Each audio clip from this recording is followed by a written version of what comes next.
I think probably directing the life of Brian, and as you say, appearing and writing in it, was probably Terry's greatest achievement, because he directed that on his own.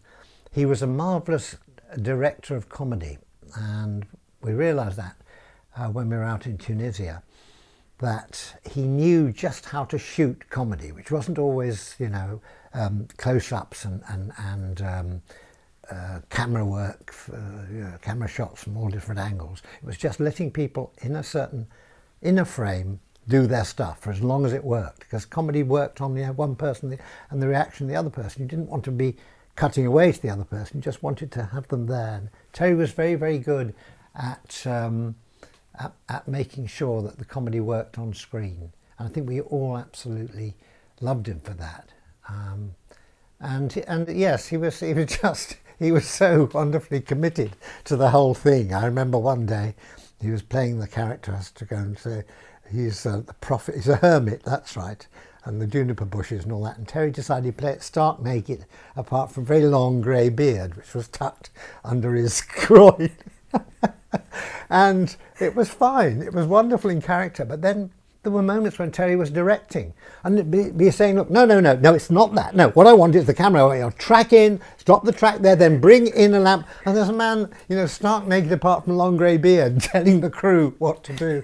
Oh, it was just joyful, really. Terry was very, very open, and he wanted other people to be open as well. And I think he said, I've got dementia. He probably, when it was finally diagnosed, he would say that I've got dementia. I can't remember anything. He would say that quite openly. He was a great one for sharing experience. Terry didn't want to sort of, tuck things away. He was very open, very happy to talk, and he felt it was very, very important that people were absolutely, totally honest with each other.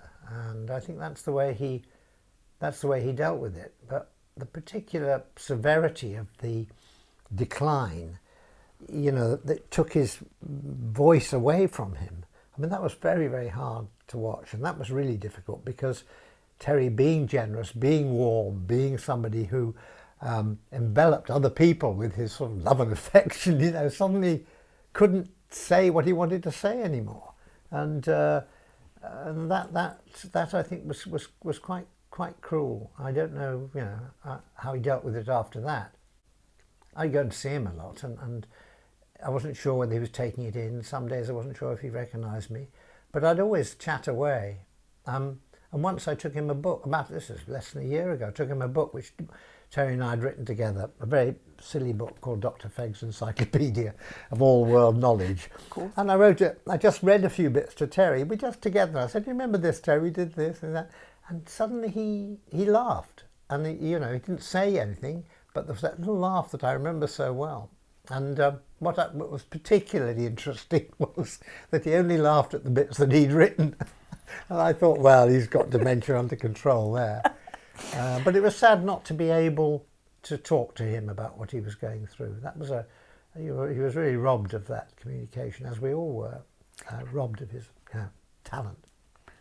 I just think, that Terry was at the centre of an awful lot of wonderful work. He created things, serious books, children's books, marvellous comedy that would not have happened if Terry hadn't been around, Terry was an instigator.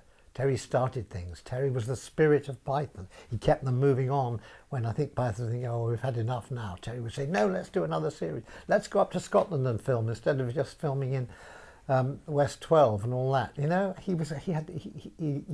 His energy, I think, suffuses that whole period from Python onwards.